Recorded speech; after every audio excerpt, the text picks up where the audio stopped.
Welcome to Secrets of Stand-Up Comedy. I'm Richard Francis Williams. I'm going to tell you everything I know about stand-up so you can be a better comedian. I hope you subscribe to this channel. I hope you have the notifications turned on. I make a video every single day. I've done that for over 100 days now. I have probably 120 videos up giving you my advice about stand-up comedy, just one comic to another. I'm not like a professor or anything like that. I've done a lot of stuff, and this is what comics who have more experience do with comics with less experience. It's part of the tradition of stand-up. And I don't know if this is part of the tradition of stand-up, but I have more Ed Hardy stuff on. Is there anything on the back? Yeah, I'm really... excuse me, I'm really hip. I'm really cool. I use Epsom salt. I'll get to the topic in a minute. I know people get frustrated sometimes because I meander. But I used Epsom salts a couple weeks ago. If you watch all of these episodes, you'll know. And I kind of burned my skin. And I don't know. I probably should see a dermatologist. Add that to the list of my medical maladies, because the way my skin, it's like bumpy up here, and then the black and white and the lighting doesn't really help. But I shouldn't have drawn attention to it. Who cares? What am I going to do? It's not the end of the world. I have like I don't know, even though I quit smoking, I still feel like a tightness sometimes. Not like chest pains or anything like that. I feel like I'm out of breath, but it's only when I'm doing these. Could I be getting nervous? Could it be anxiety?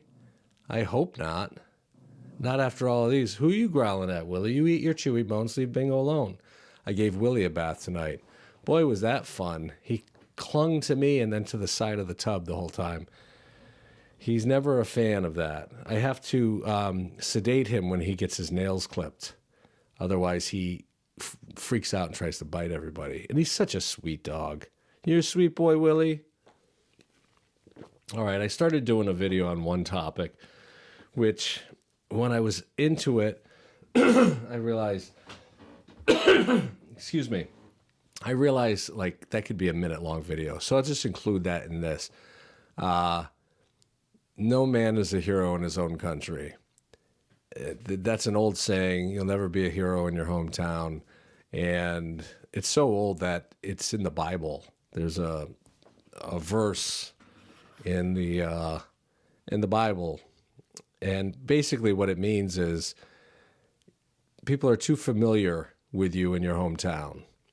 So if you feel frustrated that people aren't showing up to shows or you're not getting the love you expect, it's because they went to high school with you. They know you, and they don't fully understand it. They're like, oh, you're being a comedian now? Oh, you're like that Matt Rife guy? You're not as handsome. They don't get it. Once you get successful, then they will, and they'll be like, I went to high school with that guy. So a lot of times you have to go out of your area to become famous. And that could mean simply the internet. If you become famous on the internet, then your life could change. You go viral, people really are into your stuff. And if you have enough material to back it up, then you'll start being seen all over the place. Maybe you'll be invited to the Grammys or whatever your goals are. And then you'll be famous in your hometown. But generally speaking, however you go into a club, like if you go in as an MC or a feature or a headliner, they're going to always think of you and remember you at that level. So it's important. That's why it's important not to make the jump too quickly, because like my home club, when Tommy Sr. was running it, I went in as a guest spot. And I did 20 minutes, and I sold it out, and I did really well because it was a friendly crowd. And I emceed because I was local and I could work a lot, but he didn't headline me. I didn't get a weekend booking to headline. even when I would come back home on breaks, and I never pushed for it, but it's one of those things where, I don't know, when you see one of your friends from a long time ago that you haven't seen, you're like, you look the same.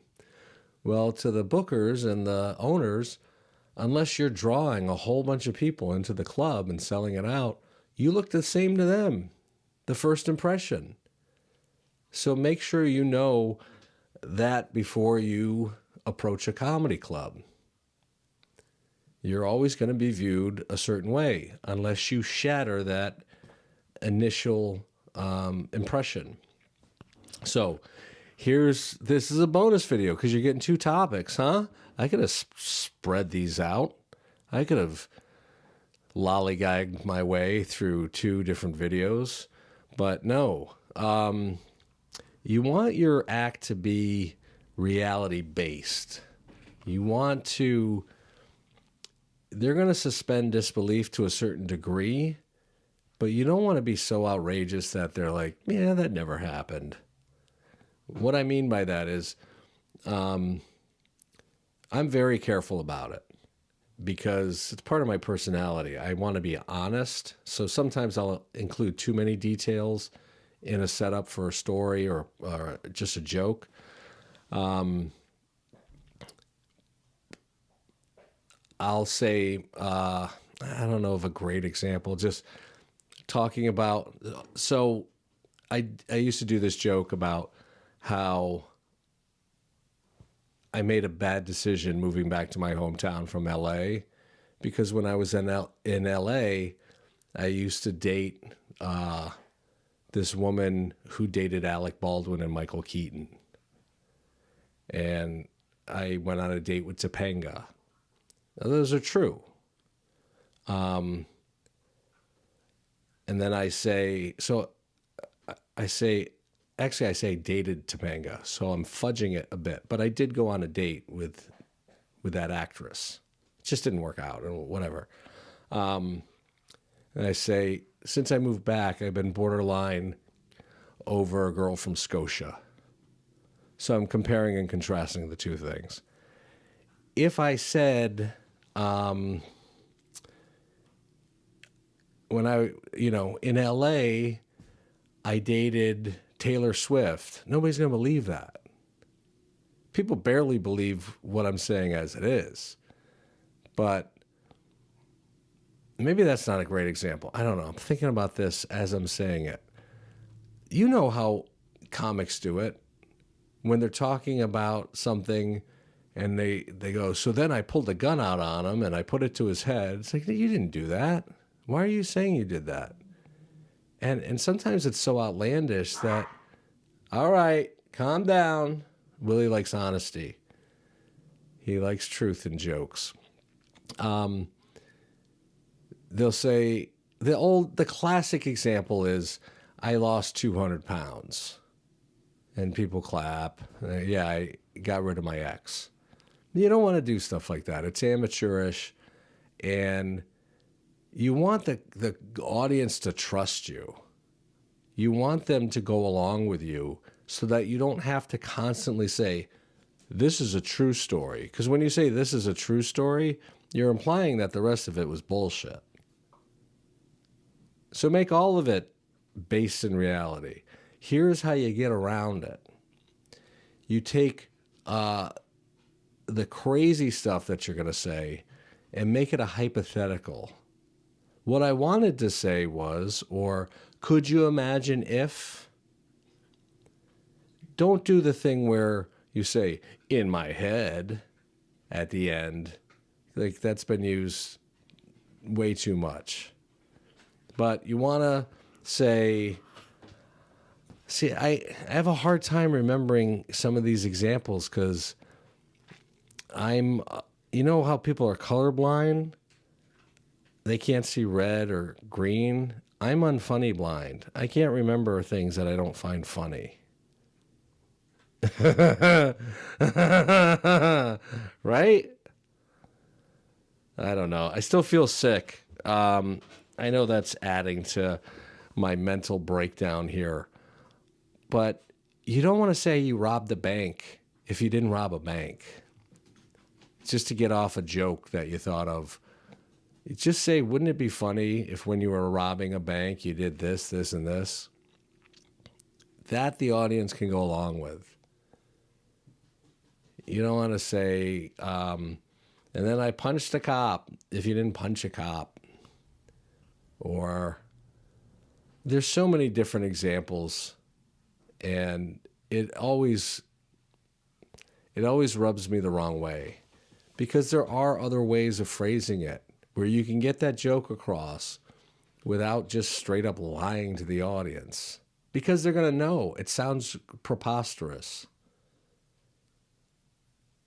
Yeah, I didn't fly in a hot air balloon yesterday, but it's okay to say, if I were going to fly in a hot air balloon, I would do this.